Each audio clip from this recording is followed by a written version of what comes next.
মোহাম্মদ রসুলকে জোরে বলুন সুবহানাল্লাহ। এখানে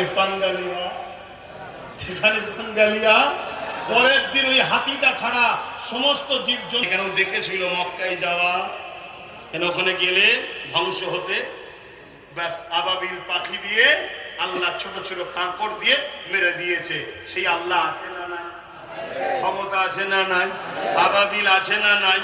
এখনো আল্লাহ আমাদেরকে সাহায্য করতে পারে না, কিন্তু আমাদের তো আল্লাহর হতে হবে, ঠিক তো নাকি? আল্লাহর দাবি করছেন আর আল্লাহর দুশমনদের সঙ্গে দল করছেন কেন? আল্লাহর দাবি করছেন, জালিমদের সাথ দিচ্ছেন কেন? নতুন করে আবার কিছু মুসলমান দেখছি এই জালিমদের দলে ঢুকছে। তওবা করেন, পরিবর্তন হন। তো যাক, আমি আর কথা বলবো না, অনেক বড় কথা আছে কিভাবে ধ্বংস হয়েছে। আমার রাসূল পাক সাল্লাল্লাহু আলাইহি সাল্লাম তিনি আজও দুনিয়ায় আছেন না? এই আকীদা আছে তো নাকি? রওজা মুবারকে রাসূল কি করছেন বলো না? নবী সিজদায় পড়ে আমাদের জন্য কাঁদছেন, জোরে বলুন সুবহানাল্লাহ। শুধু একটু জোড়ো না কানেকশনটা, দেখো না কত সাহায্য আসবে। আমার বাড়িতে ২৫০০-এর উপরে পুলিশ গেছিল, তালাটাকে কত ভেঙেছে খুলতে পারেনি। লাস্টে সকালে এসে শুধু হাত দিয়েছি দেখি খুলে গেল।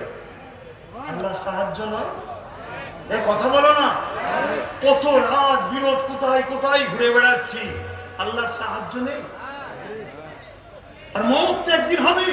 হ্যাঁ, আল্লাহ ও রাসূলের পক্ষে গরীব এতিম অসহায় মানুষের পক্ষে লড়তে গিয়ে যদি মরি, এই মরণ তো শহীদের মরণ হবে, জোরে বলুন সুবহানাল্লাহ। এটা তো নসিবওয়ালারাই পায়।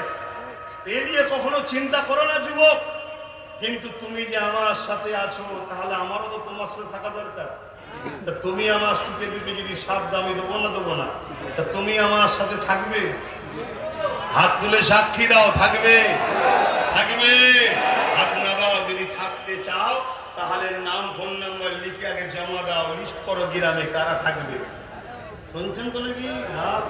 আর এটাও বলে যায়, আমাদের দোহাই দিয়ে আমাদের সেজে কিছু ছেলে নতুন করে বদমাইশি করছে, এরকম রিপোর্ট যাচ্ছে। তাদেরকে বলবো শুধরে যাও, নাই খোদার মার আসলে তোমায় কেউ ঠেকাতে পারবে না। আসো, ফোন নাম্বার দিচ্ছে, একটু লিখে নাও। কবে যাবে? শুক্রবার দিন সকাল 10টা থেকে 12টার মধ্যে। নাম্বারটা লিখে নাও, 9046396050। আবার একবার বলছি, 9046396050। এই নম্বরে ফোন করবেন। আরেকটা নাম্বার বলছি, আচ্ছা একটাই থাকে, ফোন করে যাবেন। শুক্রবার দিন থাকি, সকাল 10টা থেকে 12টার মধ্যে যাবেন। পীর ভাইয়ের বাড়ি দুটো খাবেন, আসবেন, ফোন করে যাবেন, লিস্ট করুন। এখন আমি শেষ কথা বলবো, আমাদের দিন জানের থেকে প্রিয় হলো হুজুর নবী পাক সাল্লাল্লাহু আলাইহি ওয়াসাল্লাম, তাই তো নাকি? হ্যাঁ, তাই তো নাকি? আজকে সেই হুজুরের আগমন উপলক্ষ করে মিলাদুন নবীর মাহফিল। মিলাদ মানে নবজাতক শিশুর বাংলায় জন্ম, নবীর শানে জন্ম বলাটা আদবের খেলাফ। আগমনের দিন, আগমনের মাস, এই উদ্দেশ্য করে নবীর শিশুবেলার আলোচনা হওয়া মাহফিল। সিরাতুন নবীর মধ্যেই মিলাদুন নবী আছে, জোরে বলুন সুবহানাল্লাহ। তো যাই হোক, ছেলেরা যাচ্ছে, যার যা খুশি একটু শরীক হন, কেউ কিন্তু উঠবেন না। আমি এটা খুব খারাপ নজরে দেখি। আপনাদের এলাকায় আসা নেই হয়তো 2, 5, 6 বছর, 10 বছর, আপনারা জানেন না। এটা কিন্তু খুব আমি করি, তাতে 10 জন থাকবেন শুরু থেকে শেষ। 2 দিন জুড়ে হই করে প্রেম কেটে গেল, ও সম্পর্ক রেখে লাভ নেই। সংসারে সুখও আসবে, দুঃখও আসবে, ঠিক তো নাকি? সবটা নিয়েই তো জিন্দেগি। হাল ছাড়লে হবে না।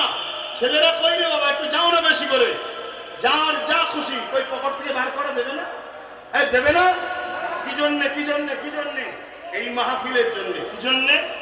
দান করলে গরিব হয়ে যাবে? কথা বলো, দাও, হাত বড় করো, দাও। আল্লাহর রাহে দিলে 70 থেকে 700 গুণ পর্যন্ত আল্লাহ বরকত দেয়। জোরে বলুন সুবহানাল্লাহ, আরো জোরে বলুন সুবহানাল্লাহ। দরুদ শরীফ আল্লাহুম্মা